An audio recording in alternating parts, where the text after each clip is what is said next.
Hi Muses. If you're watching this, you might be wondering if what you or someone you care about has experienced qualifies as an emotional flashback. By the end of this video, you'll understand the key signs and symptoms of emotional flashbacks and why they have the power to make you feel so small and helpless. But more importantly, regardless of whether or not your experience qualifies as an emotional flashback, if you are experiencing suffering, that matters, and I'm here for you. If you struggle with chronic and mental illness and are tired of feeling alone, this is the place for you to be. You're not alone anymore. Subscribe to my channel and hit the notification bell to be notified every Tuesday when I post a new video. As someone with complex PTSD, otherwise referred to as C-PTSD, I have extensive personal experience with emotional flashbacks. As a side note, I also have experience with the more commonly known and understood PTSD flashbacks because, yay me, I am also diagnosed with PTSD of the standard DSM-5 variety, but that's another video. In this video, I'm going to share with you the symptoms of CPTSD and then also the specific symptoms of emotional flashbacks. And finally, I am going to relate those emotional flashback symptoms to my personal experience because they are often easier to understand in context, and it might be helpful for you to hear what I've experienced in relation to emotional flashbacks. As described by Pete Walker in his wonderful book, Complex PTSD, From Surviving to Thriving, emotional flashbacks are one of the most common and prominent symptoms of complex PTSD. If you haven't read this book before, I highly recommend it. I know it's really common in the trauma-informed space to hear about the other wonderful book, The Body Keeps the Score. However, I feel like both of them are incredibly important to read. If you're going to read one, please read the other. In Pete Walker's book, he describes CPTSD as a more severe form of post-traumatic stress disorder, otherwise known as PTSD. It is delineated from this better-known trauma syndrome by 5 of its most common and troublesome features: emotional flashbacks, toxic shame, self-abandonment, a vicious inner critic, and social anxiety. While I don't agree with the blanket statement that CPTSD is more severe than PTSD, I do agree with the rest of the definition. And the reason why I don't agree with that one part is because both complex PTSD and PTSD exist on their own spectrums of severity, and directly comparing one to the other is A, you can't do it, and B, entirely unhelpful because all it does is it devalues someone's direct experience of trauma if their symptoms are less severe than someone else's.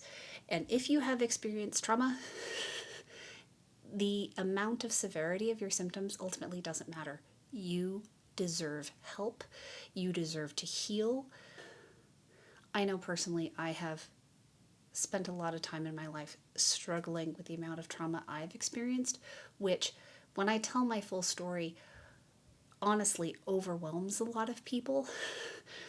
My current trauma-informed therapist in my intake appointment diagnosed me with DSM-5 PTSD so quickly in the appointment it almost gave me whiplash.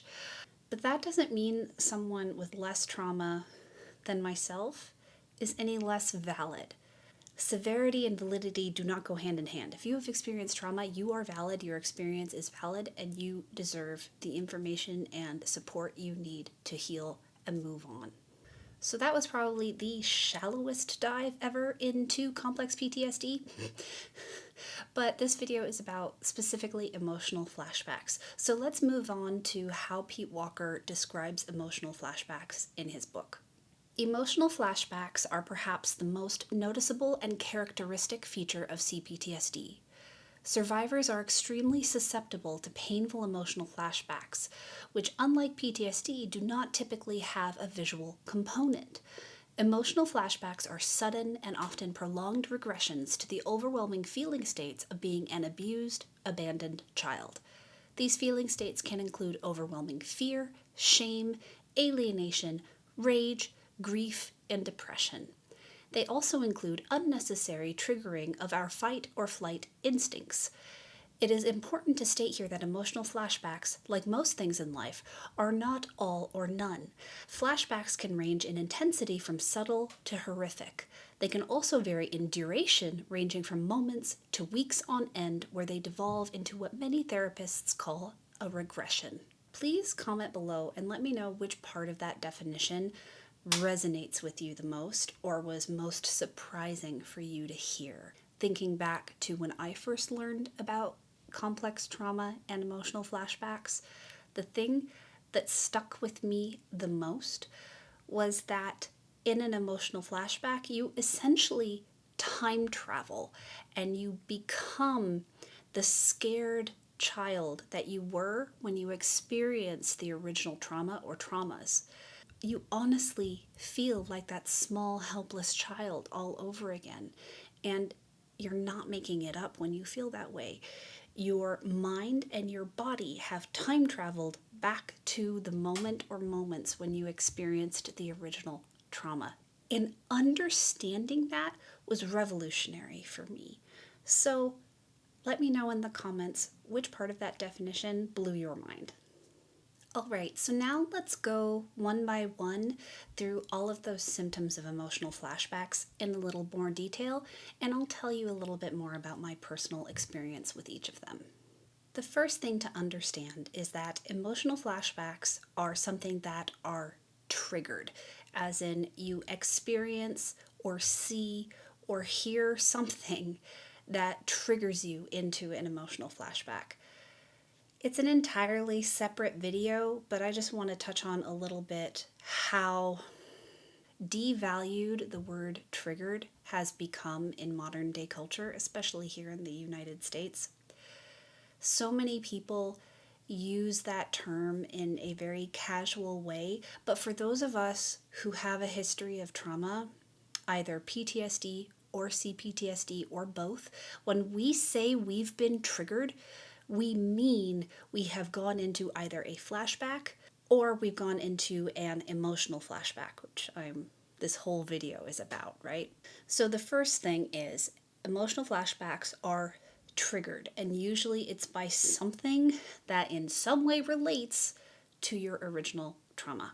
With complex PTSD, by definition, you have experienced chronic trauma. You've experienced multiple traumas, and for those of us who have experienced childhood abuse, the trauma is just never ending, and there aren't any necessarily distinct events or memories associated with the trauma. It's just one large blur. I say that although there are some distinct memories that stick out in my mind, but ultimately, complex trauma is also known as chronic trauma because of the recurring compounding nature of it. And because of that, it can be really hard to be aware of all of your triggers. You might go through life and in your mid-30s or 40s encounter a trigger you didn't know existed for your nervous system, and you are suddenly thrown into an emotional flashback. Understanding that it takes time and effort to learn what your triggers are will help you be more self-compassionate as you work through this process. So I just wanted to say that before moving on. Being triggered can be a very sudden experience. Although, even though your body and nervous system and mind go into an emotional flashback, it might take time before you have the awareness that that's where you've been for hours. The most recent time I experienced an emotional flashback, I was actually hosting an episode of Nerdy West Coast Swing, which is my dance teaching channel that I host with my teaching partner. I'll go ahead and link that channel up above. We were just hosting an episode, having a grand old time, and then someone asked a question, and the question was perfectly reasonable, perfectly benign, yet just simply how this person had constructed the question triggered me. And after we finished the episode, I noticed I was not doing great. And it was only then that I realized, oh, I was triggered midway through the episode. So it can be very sudden. And then what's really important to understand is an emotional flashback can last a huge variety of different times, from a few moments to a few weeks. Ever since really learning and coming to understand my history of trauma, my longest flashbacks are maybe only a few days. But I know, looking back in my history, I used to experience them for weeks on end. They very much relate to my most severe periods of depression. Emotional flashbacks also range in intensity or severity. You could have a minor one, and others are so severe they are literally debilitating, and all you're capable of is lying down and doing nothing and either completely dissociating or completely falling apart, or alternating between the two rapidly. In the example of the emotional flashback that I experienced while hosting that episode of Nerdy West Coast Swing, I'd say it was like on a scale of 1 to 10, 10 being the most severe. That one for me was around a 4 or a 5. And actually, it's interesting now I think about it. The previous flashback I experienced was also related to hosting an episode, but it had nothing to do with what anybody said. And I actually don't know what triggered me, and that's part of why this can be so difficult. But oh, it was bad. I was like a 7 or an 8 after that episode, and my toxic shame and inner critic, which we're gonna get to, was so bad. But at least I was able to be aware that I was in an emotional flashback, and I was able to reach out for help. So I actually, this is huge for me, I actually reached out to my teaching partner and was like, hey, I'm in a shitty headspace. Did I do okay tonight? And she said, yeah, you were great, as usual. And I trust her to be honest with me. Like that's really important to that equation. But being able to reach out to her for that validation and not feeling guilty for it was really important and really healing. Okay. Talking about emotional flashbacks have the ability to trigger me, and I'm not saying that lightly. I'm trying to be kind with myself as I talk to you about this really tough subject, and I don't want to get so triggered that I can't sleep tonight and I can't work tomorrow. So I'm going to stop storytelling for a second and move on to the next symptom. Okay, we've talked about triggers, we've talked about the timing of emotional flashbacks, and we've talked about the intensity. Now let's talk about the actual things that you feel or can feel during an emotional flashback. The first of which is that you regress, you time travel back to the state you were in, both the age and the feelings you were having at the time you originally experienced the trauma. As Pete Walker says specifically, you tend to feel small, helpless, and hopeless. So if you're someone with complex trauma and you experienced your complex trauma when you were a child, this is why you feel so small and helpless when you're experiencing an emotional flashback. Your mind, body, and nervous system are literally time traveling back to when you experienced the trauma in the first place. This explains why when you're in an emotional flashback, you lose access to your adult knowledge and understanding and ability to make decisions and be aware, because you have become your childhood self, and your childhood self wasn't an adult. They didn't deserve what they experienced, nor did they have the knowledge, tools, or capacity to deal with the experience in any sort of adult way. I cannot emphasize that enough. When you are in an emotional flashback, especially if you have complex trauma from childhood, you're a kid again. And you need to offer yourself the same kind of self-compassion that you would an innocent child. And I realize that that is easier said than done, because oftentimes when you're in an emotional flashback, you're not aware you're in one. That's why in Pete Walker's 13 Steps to Managing Emotional Flashbacks, the first step is to gain awareness and to label it. Because as soon as you are aware that you're experiencing an emotional flashback and you can label it as an emotional flashback, you are starting to gain back some of your adult power to manage your experience and to heal and feel better. Another thing about that feeling small and helpless, I want to talk a little bit about the feeling small part, because I'm a really large person. When I am in an emotional flashback, I feel so physically small, and my body often actually physically collapses to reinforce that feeling of smallness, because I feel like such a small child, because that is what I have regressed to.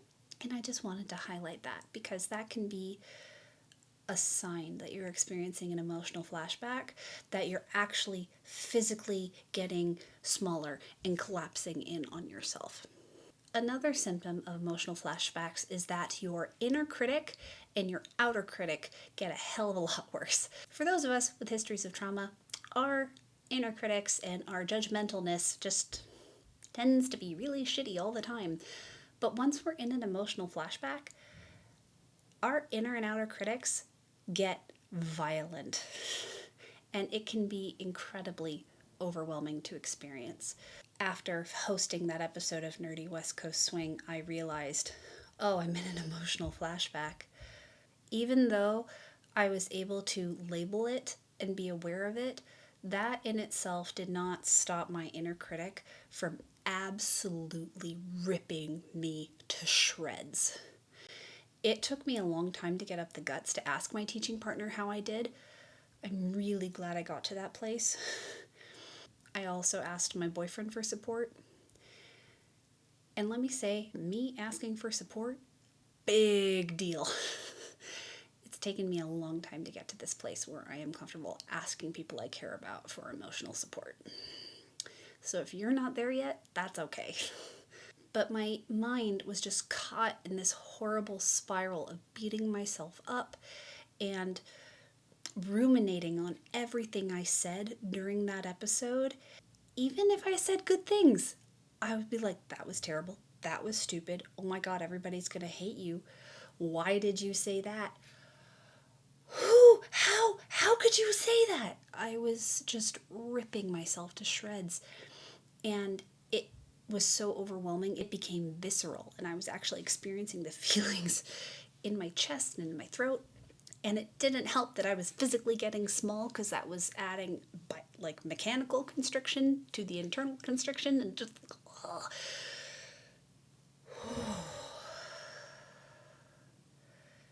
okay. I was getting into a bad place again. I'm going to take a moment and I'm going to stop storytelling, and I'm going to move on to the next symptom. The emotions and feelings you experience while in an emotional flashback tend to be incredibly overwhelming, and they often tend to not be in proportion to what triggered you. When you're triggered, often there can be an internal explosion of volatile emotions, or an implosion of defeating emotions, and it can literally feel like the world is ending or has already ended when you're triggered. Understanding that the severity of the trigger does not equate to the severity of the emotional flashback is really important, and it can also help you become more aware when you're in an emotional flashback, because you'll be experiencing these overwhelming emotions and all you did was use the wrong pen, or all you did was host a normal episode, or someone just asked you a perfectly benign question. Why did that trigger me so bad? Anyways, Now let's run through some of the actual emotions themselves. When you are in an emotional flashback, and again, this is not an exhaustive list because you end up time traveling back to the state you were in when you originally experienced the trauma. And depending on how unique your trauma experience was, you might feel entirely different emotions than this, or they might be this list verbatim. So just remember that the primary symptom is time travel. So there's fear, shame, toxic shame, alienation, rage, grief, depression, abandonment, and dissociation. If what you did to survive when you were a child was dissociate and just completely disengage from your lived experience, you'll likely find yourself dissociating in present day as well. And lastly, you'll probably experience some form of activation of your fight, flight, or fawn response. That's the sympathetic nervous system kicking in to protect you. You either fight the threat, you run away from the threat, or you try to appease the threat so they are no longer threatening. It was actually quite revelatory to me when I was first learning about complex trauma and first read Pete Walker's book that the fawn response exists at all. I had really only been familiar with fight or flight, but the fawn response is equally as relevant and important to understand because I was one of those kids that found safety or some semblance of safety from my abusers by pleasing them, by appeasing them, by doing good things, by making them happy, by keeping them happy, by making sure I didn't do anything that could make them unhappy or angry. And that was the extent to which I could gain control over my situation. It turned me into one of those kids where adults would say, "Wow, you're mature for your age." Newsflash, that's a sign that the child is being abused. I was definitely a fawn dominant response child with a little bit of fight and flight mixed in, but I was predominantly a fawn response child, which means in my adult life, I tend to revert to a fawn response when I am sympathetically activated. I experience immense toxic shame because I am afraid of what I did to make this happen. And by this, I'm referring to whatever trigger or whatever experience I'm having. But I need to remember that I am time traveling to a time when I was actually helpless and I never deserved the abuse I received. I was a helpless, innocent child. And being able to see that correlation now in my adult life as I'm moving through therapy and healing has been really eye-opening for me to see that I'm not just a people pleaser. I'm able to see really where that comes from and how it really has saved my life in a lot of ways. But now I can see how it's no longer helping me because I no longer need that survival strategy.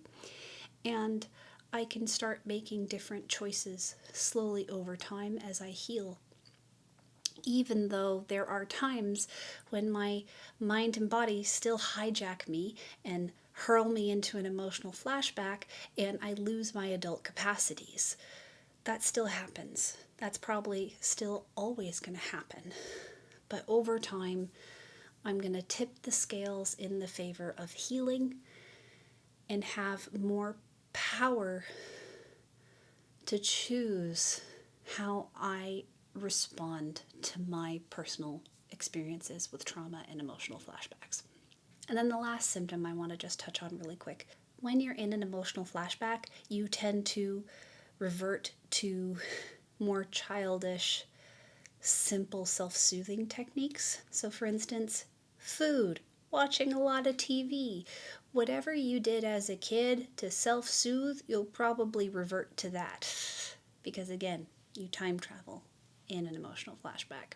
For me, I tend to want to dissociate with television or movies by just depositing myself in a fictional story that is not my own. I am able to leave my life for a time, and that's one of the things that I fall back on. So that was a lot for me. And if this is your first time learning about complex PTSD or emotional flashbacks, it was probably a lot for you too. Please understand how non-trivial emotional flashbacks are. They are something to be taken very seriously. Please don't invalidate your experience, regardless of whether or not it is actually an emotional flashback or not, and regardless of its severity. Whatever you are experiencing or have experienced, whatever the person you care about is experiencing or has experienced, it is valid. And you deserve help, support, and healing. It's important to know that if you are experiencing an emotional flashback and you reach out for support, and whoever you reach out to invalidates you and is not supportive, that has the power to re-traumatize you and to set your trauma further into stone, as it were. So I urge you to be really careful with who you reach out to for support. I highly recommend giving yourself a lot of self-compassion and rest after finishing this video, because I know that's what I need to do. And as someone who is really familiar with this subject matter, if I need rest, I can pretty much guarantee you need rest after watching this video. In the description box below, I'm going to go ahead and link to Pete Walker's 13 Steps for Managing Emotional Flashbacks, because that is a free resource online that you can get to if you currently do not have the ability to purchase a copy of his book yet. If you have any questions about emotional flashbacks or complex PTSD, please leave them for me in the comments. And if this video resonated with you, please subscribe to my channel, hit that like button, and share it with at least one other person, because none of us have to be alone anymore. And lastly, if you're interested in what I do as a coach, because my entire modus operandi is around helping people with chronic illness, mental illness, and trauma finally start living instead of just letting their lives pass them by. If you're interested in learning more about what I do, check out my free masterclass on how to overcome procrastination and resistance. You can sign up to receive a copy of the replay for free simply by going to the link in the description box below and signing up with your name and email. I'll be back next week with another video. Please be good to yourself. You deserve it. Bye. Fizz, do you want in? Hi. Do you want to say hi to the nice YouTubes? Kayla says hi. Are you going to make any noise? Isn't she cute?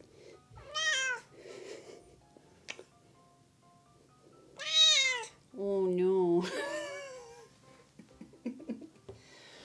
Emotional flat. I can't enunciate. If you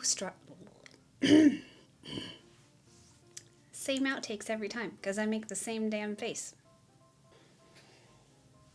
Where that fur is coming from?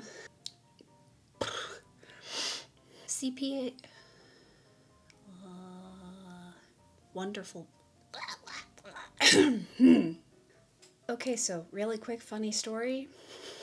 Right when I needed to take a break from the storytelling because I was starting to feel triggered, the litter robot that we have started going off, and I had to take like a 3-minute break from filming, otherwise you would hear it. So I got up, I went into the living room, I took a break. It was very nice. So I'm back now. Lose words.